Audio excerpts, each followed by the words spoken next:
Welcome to the 2019 Harvest Press Conference here in the Napa Valley. I'm Jennifer Putnam, the CEO and Executive Director for the Napa Valley Grapegrowers. Your questions will be answered, and we welcome them online on the Napa Valley Grapegrowers pages at livestream.com and on Facebook. We're going to start with an introduction of our panel. Allison, do you want to start? Yeah.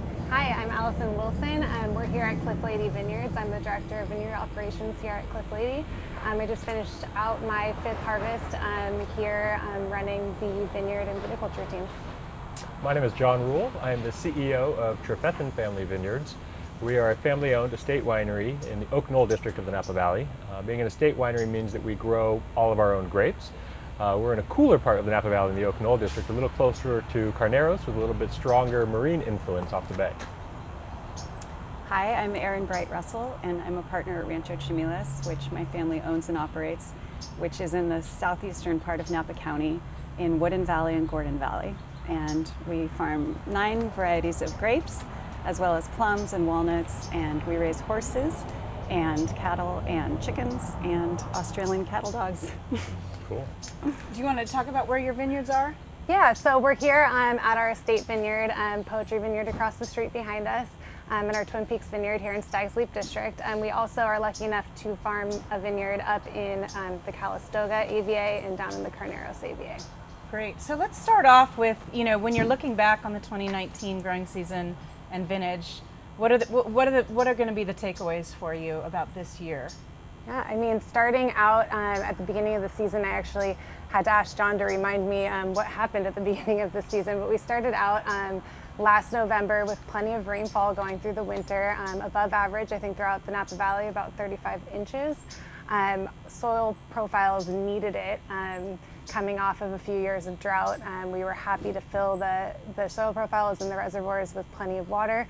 That rain, though it wasn't too cold, it delayed bud break a little bit, and I think put us kind of back onto later bud break than the last 5 years, but it kind of put us back onto that normal 30-year average bud break dates. Yeah, I think one of the things that makes Napa such a great place to grow grapes is that defined rainy season. We really get our rain in the winter and it recharges the soil, and then it's there for the vines during the summer. During the growing season this year, we really had no rain, and that's kind of typical for us. Yeah. It's such a beautiful place to grow grapes. When we talk about the growing season, we often refer to something called degree days. It's a way that you crunch the temperature data, if you will, and look at it. It can also be called a heat summation index. It's kind of measuring the warmth of the growing season. It can help us predict things like harvest date, even some of the characters of the vintage. This year we look at growing degree days and they look kind of typical, kind of normal, and so we have to dig a little deeper. And once we do, we look at the actual temperatures by month. We can see that each month during the growing season was either a little warmer or a little cooler, and that's actually typical.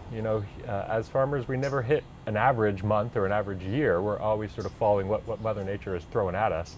Thinking about the beginning of the season, kind of where you left off. We had great rainfall in the winter. When we got to May, it was quite cool. It was cooler than usual. I remember in our vineyard we had 15 consecutive days when we didn't get over 80 degrees. So it was cool. We also had some late rain. So typically rains are petering out around April and May, and we had about 3.5 inches of rain during late May, during a sensitive time for the grapes. This is bloom, when each grape begins as a flower, and cool temperatures, even more so than the rainfall, can interrupt what we call set, which is the conversion of flowers to grapes. So we were worried in May. We thought we might have a lower crop year based on the cool weather in May. For us, it really hit during bloom for Chardonnay and Pinot Noir. Our later varieties hadn't really hit bloom yet. But then we got into the growing season, it was quite nice. I mean, when we look at the data from June, July, August, September, it was a lot of sunshine and a lot of warmth. I think one of the themes this year was maybe that warmth was even more so at night. We had warm nights in June and July. June was actually the warmest June since 2006, which is impressive. July was cooler in degree days, but again, digging deeper, we still had those warm nights. And when we got to August and September, it was warm nights and warm days. August was really warm, really sunny, really warm. Warmest August since 2003. I think a lot of people remember that vintage. And that really, I think, helped catch us up from what was a little bit of a cold, wet start. Nice, beautiful sunshine in the summer, and kind of got us right on schedule with some pretty tasty grapes. Erin, you want to talk to us a little bit about harvest time? Yeah, absolutely. We are right now, we started harvest a little later than usual, just after Labor Day with our white grapes, with Sauvignon Blanc and Sauvignon Mosquet and Semillon. And then we had a respite for a couple of weeks and moved into our reds. And right now we're right in the middle of our Cabernet Sauvignon harvest. We're about 50% done right now. But as you said, just no major weather events, no major heat spikes, which we're very grateful for. We had the one minor wind event with the power outage, but fortunately that really didn't affect our harvest schedule. Our wineries that we were delivering to all had generators, and we're ready to proceed and get on with the show. So it's been a really smooth harvest, and the fruit just looks and tastes fantastic. I did some canvassing of members and vineyard management companies yesterday, and it sounds like the valley is anywhere between 50% and 100% what we call in, which means all the fruit has been brought in. And so if you average that out, maybe it's 75% of the way through harvest right now. And quality is always of interest. Do you have a sense what the seller's perception of the fruit that's coming in at Trefethen or at Cliff Lady is like? We finished yesterday. So yesterday was our last day, bringing in some fruit from some grower partners up on Howell Mountain and some of our estate in Calistoga.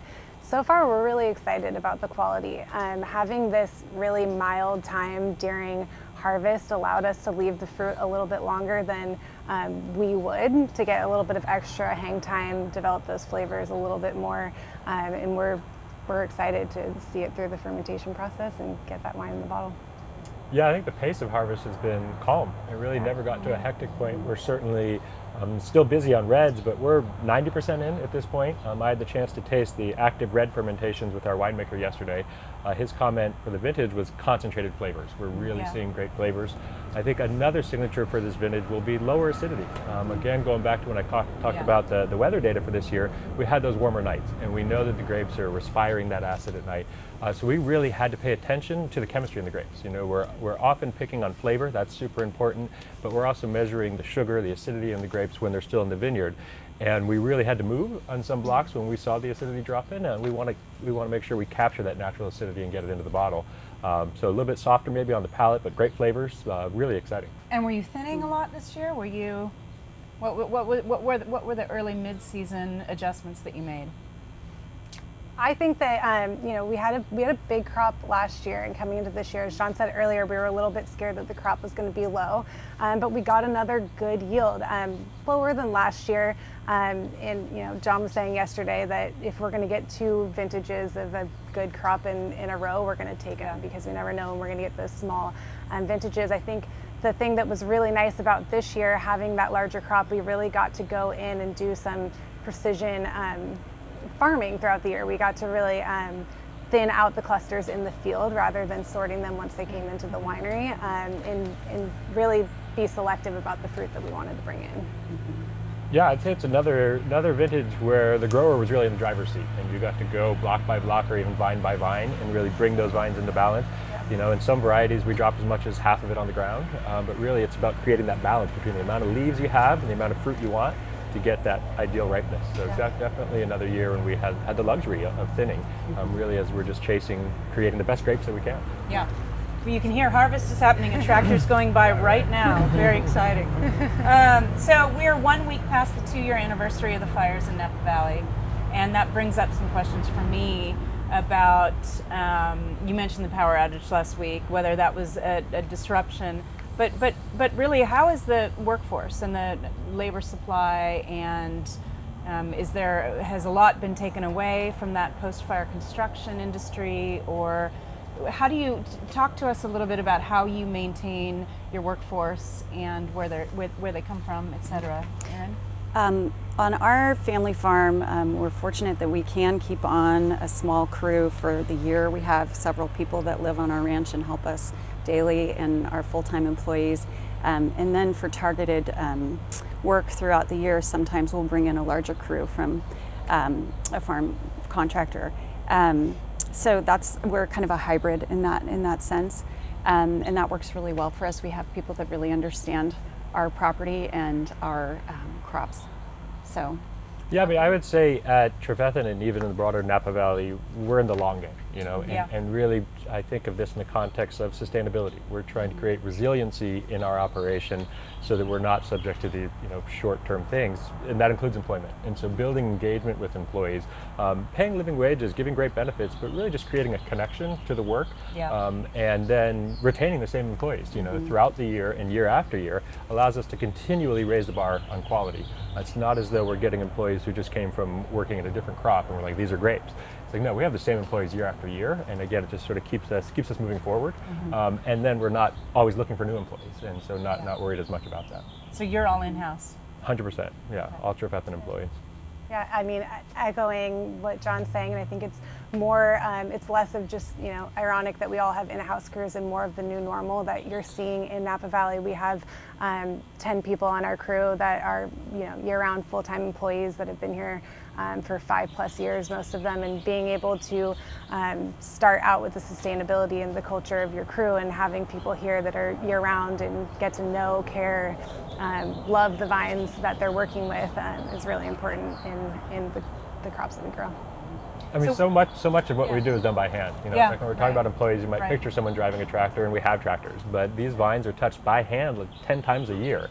This is Yeah. really gardening on a large scale, Yeah. and these are the gardeners, you know, That's a and great so way to put it. it's really important to get them engaged in what we're trying to do. And so for year-round work, what will they go into next? Is there a lot of replanting going on in your businesses? We're replanting. We're currently replanting about 86 acres in Carneros. We're opting to plant some of the same types of varietals you see in Carneros, and we're also kind of venturing into some of the Bordeaux varietals down there this year with Sauvignon Blancs and Cabernet. Yeah, we're replanting as well. Yeah. As an estate winery, we're always replanting some piece of the vineyard. We can't go without grapes if we were to do it all at Yeah. once. So we're always replanting some piece, and we have a little bit of that work left to do. But really, we're looking forward to the winter, and I think that's the calmest season in the vineyard, one of my favorite times of year. When the leaves drop and we're out there pruning, it just doesn't have the same urgency as the tasks during the growing season. So it can be a great time of year to be out in the vineyard, and it takes us a couple months to prune around the entire property. Right, So right. we'll And be when will using you that. start pruning? We do what's called pre-pruning right after the leaves drop. So we'll take that first pass, often with the tractor, just getting the main brush out of the way, starting in November. And then we start the finish pruning by hand in Okay. December, but really January, February, March is the push for that. We can go to questions now. And I see, let's see what's coming in. What's Napa doing about climate change? Which is interesting, you know. I mean, in my opinion, you're all farming for weather, right? And then you're planting or reinvesting down the road for climate. And so the differences are subtle, but they're important. And so how are you talking about climate change in your businesses and your family? Well, one thing that I think is fascinating that I want people to understand is that research has really shown that vineyards are not only carbon neutral, but have been proven to be carbon positive over the medium and long term. So I think that's a really important fact.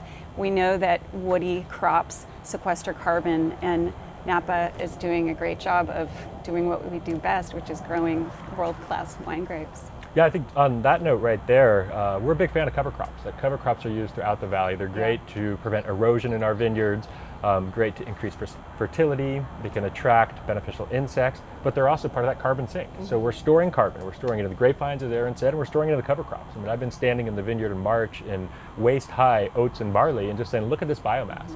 We're taking CO2 out of the atmosphere, turning it into organic matter in the soil, so we're increasing the health of our soil and helping to take some CO2 out. I think if we talk about the temperatures in the valley, which would be a real hot topic within climate change, something we're certainly watching. And as you said, during the growing season, we're paying attention to this year's weather, and we have to respond to that in real time. In a bigger picture sense, I go back to what makes the Napa Valley special. You know, I mentioned that we have this very defined rainy season. That's true throughout much of California. But the other is sort of this combination of being an interior valley and a cool coastal climate. And so we're really somewhere in between. So we're warm enough to ripen varieties like Cabernet, but we're cool enough to keep them fresh because of the marine influence. You know, the world is certainly getting warmer. Right now, the Pacific Ocean is still quite cool. relatively, right? It's like 58 degrees. I went surfing last weekend. I had to wear a full suit. It's cold out there. It's cold throughout the summer. And what happens is the hot air rises inside of California. It could be up valley, Napa, or it could be in the Central Valley. That pulls the cool air off the ocean in its natural air conditioning. Yeah. So when we look at climate data across the United States for 2017, 2018, 2019, those are warm summers. Here in Napa Valley, they were pretty nice because of that natural air conditioning. So we maritime. really benefit from our Yeah. location. Yeah. Are there any other questions? Let's talk a little bit about just what are you looking forward to in these wines, and what are you looking forward to in Napa Valley, and why should people come visit right now this season? Just look around. It's one of the most beautiful places in the world, and we feel so fortunate to live and work here and to do something that brings so much joy to everyone's dinner table. And one of the things I think that's interesting is the diversity, right? I mean, I know that you just said you're farming 9 varieties. John, you farm 9 varieties. Yeah, I think that's what makes it so interesting. Is there's sort of a wine for everyone, and a vineyard Absolutely. landscape that appeals to most people, and a lot of investment happening right now, clearly in all 3 of your businesses. Thank you so much for joining us today. Thank you for joining us. I want to toast the 2019 harvest and let you know that the conversation will continue online. We'll answer your questions, and we hope you'll be drinking some Napa Valley wines this year. Cheers. Cheers. Cheers. Cheers.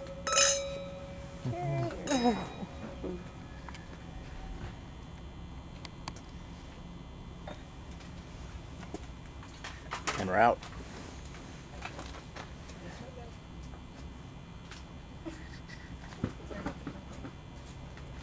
You don't like to clink? No, the clinking. The excess noise. Yeah, that's good.